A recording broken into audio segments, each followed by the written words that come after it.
అందరికీ నమస్కారం. నా పేరు Archana. Welcome to mysterious stories. ఈరోజు కథ నువ్వే నా శ్వాస. సీతకి బెడ్షీట్ కప్పి వెనకే వచ్చిన సావిత్రిని చూసి, నాకేం కాలేదు మామ్, చాలా టైర్డ్ అయ్యాను, కాసేపు రెస్ట్ తీసుకుంటాను, ఏం జరిగిందో తర్వాత చెబుతాను, టెన్షన్ పడకని చెప్పి తనని పంపించి సీత పక్కన చేరిపోయాడు. ఏం జరిగిందో అర్థం కాక సావిత్రికి పిచ్చి పట్టినట్లుగా అనిపిస్తుంటే ఎవరిని అడగాలో అర్థం కావట్లేదు. ఇక ఏదో గుర్తొచ్చిన దానిలా వెంకట్రావుకి కాల్ చేసింది. ఆ చెల్లమ్మ అన్నాడు వెంకట్రావు. అన్నయ్య, అసలేం జరిగింది? సీతకి నా కొడుక్కి గాయాలు ఎందుకయ్యాయి అని అడుగుతుంటే ఏం చెప్పాలో అర్థం కాక చేతులు నలుపుకుంటూ ఉన్నాడు వెంకట్రావు. దీనికి బుల్లెట్ తగిలిన విషయం తెలీదు. సీతని తెచ్చే ప్రాసెస్లో గొడవ జరిగిందని మాత్రమే ఊహించారు. అన్నయ్య గారు చెప్పండి, అసలేం జరిగింది అని అడుగుతుంటే కాల్ మాట్లాడుతుండగానే డిస్కనెక్ట్ అయింది. కాల్ కట్ అయిందని ఎదురుగా చూసిన సావిత్రికి ధీర్ సీరియస్గా చూస్తూ కనిపించాడు. ఏమైంది నాన్న, కాల్ ఎందుకు కట్ చేసావు? వాళ్ళతో మాట్లాడడానికి వీల్లేదు మామ్. అదేంటి నాన్న అలా అంటున్నావు? వాళ్ళేం చేశారు? ఏం చేశారా? ఒక్కరోజు పుట్టింటికని వెళ్ళిన కూతుర్ని సెక్యూరిటీ లేకుండా దాన్ని కాపాడుకోలేకపోయారా? ఏంట్రా నువ్వు మాట్లాడేది? అవును మామ్, సీతని కిడ్నాప్ చేశారు. ఆ విషయం కిడ్నాప్ అయిన 6 గంటలకి మేల్కొన్నారు. వాళ్ళ కూతురు ఇంట్లో ఉందో లేదో అన్న విషయం కూడా పట్టించుకోకుండా హాయిగా నిద్రపోయారు. పక్కన ఏం జరుగుతుంది ఏంటి అని చూసుకునే పని లేదా? సరే కానీ అసలు ఎవరు కిడ్నాప్ చేశారు, ఎందుకు కిడ్నాప్ చేశారు అని అడిగింది ఆతృతగా. సీత వాళ్ళ ఊర్లో దూరపు చుట్టం. నన్ను చేసుకోక మునుపు వాడిని పెళ్లి చేసుకోవాల్సింది. వాడి పేరు గోపి.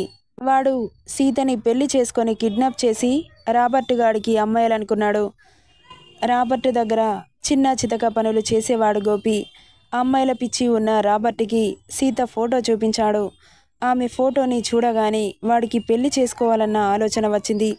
వీడు పెళ్లి చేసుకున్నట్లు యాక్టింగ్ చేసి తీసుకెళ్లి సీతని వాడికి అప్పగించాలనుకున్నాడు. అలా సీతని వాడికిచ్చి కొన్ని కోట్లు వాడి దగ్గర నుండి తీసుకోవాలనుకున్నాడు గోపి. కానీ వాడు పెళ్లి చేసుకుంటాడనగా సీతకి నాకు మధ్య ఊరి వాళ్ళు ఏదో సంబంధం ఉందని ఇష్యూ చేసి మా ఇద్దరికి పెళ్లి చేశారు. ఈ విషయం రాబర్ట్కి తెలిసి గోపిని చితకబాదాడు.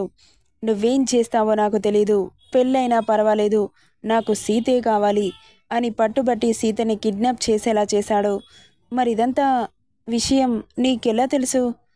సీత మొబైల్ చెక్ చేశాను. అందులో 2 నెంబర్ల మీద చాలా కాల్స్ ఉన్నాయి. ఇక వెంటనే 2 నెంబర్స్ని ట్రేస్ చేశాను. గోపిగాన్ని 4 పీకితే విషయం మొత్తం బయట పెట్టాడు. ఎక్కడుందో చెప్పు బే అని కొడుతుంటే నాకు తెలీదు సార్, వాడు ఎక్కడున్నాడో. రేయ్, చెబుతావా చంపేనా అంటూ వాడి పీక పట్టాను. ఇదంతా చెప్పిన నేను సీత ఎక్కడుందో చెప్పలేనా సార్? వాడి స్థావరాలు ఈ ఊరవతల చాలా ఉన్నాయి, నాకు 2 మాత్రమే తెలుసు అని వాటి అడ్రస్ చెప్పాడు. అంతలోనే నా మొబైల్కి నోటిఫికేషన్ రావడం మొదలైంది. సీత ఉన్న లొకేషన్ రావడంతో వాడిని 4 పీకి అక్కడి నుండి నేను బయలుదేరాను. సీత పెళ్లి రోజు వాష్రూమ్ కని వెళ్ళి వాచ్ నుండి ధీర్ మొబైల్కి కనెక్ట్ చేసింది. తర్వాత మీకు తెలిసిందే. మరి సీత అమ్మ నాన్న ఏం చేశారని వాళ్ళ మీద అంత కోపం ఎందుకు? ఒకరోజు ప్రేమగా చూసుకుంటారని అనుకున్నాను. మిడ్ నైట్ కూతురు లేచి ఎక్కడికో వెళ్తుందేంటని ఆ మాత్రం కూడా చూసుకోలేరా? మన పక్కన పడుకున్న వాళ్ళు కదిలితేనే మనకి మెలకు వస్తుంది. అలాంటిది లేచి బయటకెళ్తున్నా కానీ అంత నిద్ర ఎలా పడుతుంది మామ్? ఎంత కేర్లెస్ ఉంటే మాత్రం అలా బిహేవ్ చేస్తారా? అంటే మౌని పెంపకం మీద కూడా కోపం వచ్చిందిలేండి. అక్క కాపురంలో చిచ్చు పెట్టాలని చూస్తోంది. మన హీరో బాబు కాబట్టి దానికి బుద్ధి చెప్పాలని అనుకుంటున్నాడు. అదే వేరే వాళ్ళయ్యుంటే అవకాశంగా తీసుకోరా? పాపం అందులో వాళ్ళ తప్పు నాకు పెద్దగా ఏం కనిపించట్లేదు ధీర్. నువ్వు కన్న వాళ్ళకి కూతుర్ని దూరం చేస్తావా చెప్పు? మామ్, కొన్ని రోజులు భరించాల్సిందే, అప్పుడు కానీ వాళ్ళకి బుద్ధి రాదు. నువ్వు బాధపడడం మానేసేయ్. మరి నీకు ఇక్కడ ఏమైంది అని కంగారుగా అడుగుతుంటే సీత దగ్గర ఏం జరిగిందో చెప్పాడు. అయ్యో, బుల్లెట్ తగిలిందా? ఇప్పుడు ఎలా ఉంది నాన్న అని టెన్షన్ పడుతున్న తల్లిని చూసి, డోంట్ వర్రీ మామ్, నాకేం కాలేదు. అయినా కానీ రెస్ట్ తీసుకోక ఇక్కడికి ఎందుకు వచ్చావు అని బుగ్గ మీద చేయి పెట్టి అడుగుతుంటే, నీకో క్లారిటీ ఇవ్వకుండా వెళ్ళిపోయాను కదా, టెన్షన్ పడతావేమో అనుకుని కిందకు వచ్చేసాను మామ్. సీత చాలా వీక్గా ఉంది. వాడి దగ్గర సరిగ్గా తినలేదు, నిద్రపోలేదు. అందుకే అలా మత్తుగా నిద్రపోతోంది. నువ్వు వెళ్ళి రెస్ట్ తీసుకోనాన్నా. నాకు అర్థమైంది కదా. అంత నొప్పిని ఎలా భరిస్తున్నావురా? ఇంత జరుగుతున్నా సీత నాకు ఒక్క మాట కూడా చెప్పలేదుగా. నా మనసు బాధగా ఉంది కానీ నొప్పిగా లేదు మామ్. మనసు బాధగా ఉంటే మన శరీరం మీద మనకు ధ్యాస ఉండదు. అయినా తనేం చేస్తుందిలే, వాళ్ళ పేరెంట్స్ని చంపేస్తానని బెదిరించాడుగా. మామ్, ఇప్పుడు సీత నాకు చెప్పినంత మాత్రాన వాడికి తెలుస్తుందా ఏంటి? చెప్పగానే వాళ్ళని చంపేసే అంత పవర్స్ ఉన్నాయా వాడికి? నువ్వు తనని వెనకేసుకొని రాకు మామ్. నేను ఎక్స్క్యూజ్ చేయను. మరి ఇప్పుడు ఏం చేద్దామనుకుంటున్నావురా? తన మీద పగ సాధిస్తావా ఏంటి మామ్ నువ్వు? ఇంకోసారి ఇలాంటిది రిపీట్ కాకుండా చూసుకుంటాను. నేను తనని హ్యాండిల్ చేయగలను, నువ్వు సైలెంట్గా ఉండు అని చెప్పి లోపలికి వెళ్ళిపోయాడు ధీర్. వెళ్తున్న కొడుకుని అలాగే చూస్తూ ఉండిపోయింది.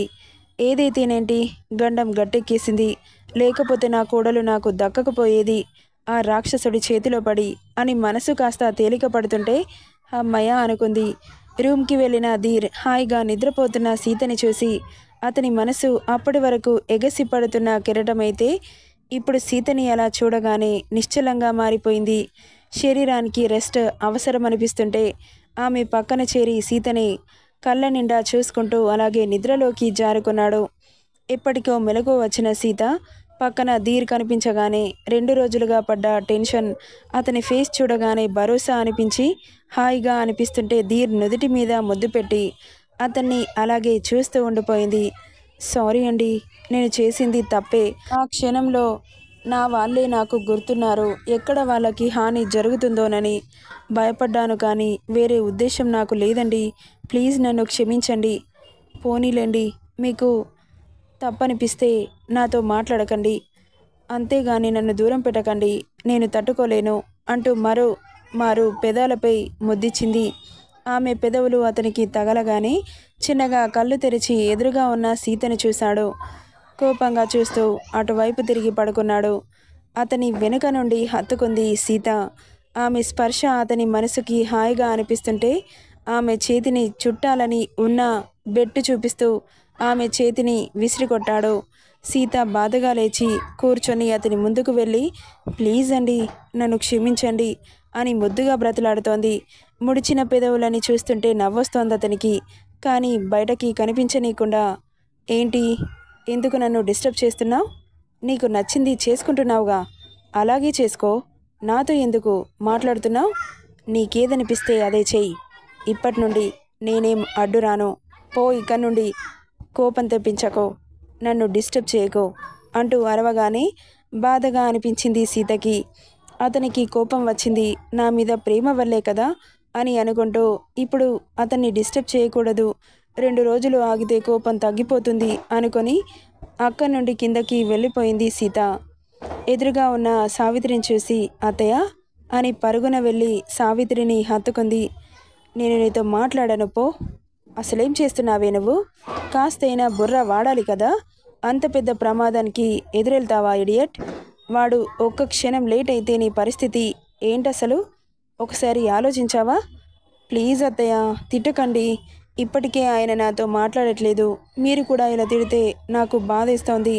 నా సిచ్యువేషన్ అలా ఉంది, మరి నేనేం చేయను అని చిన్నపిల్లలా చెబుతుంటే ఏడ్చావులే, ఇప్పుడెలా ఉంది అంటూ నుదురు తాకి చూసింది. పర్వాలేదత్తయ్య, బాగానే ఉన్నాను. ఏంటి బాగుండేది?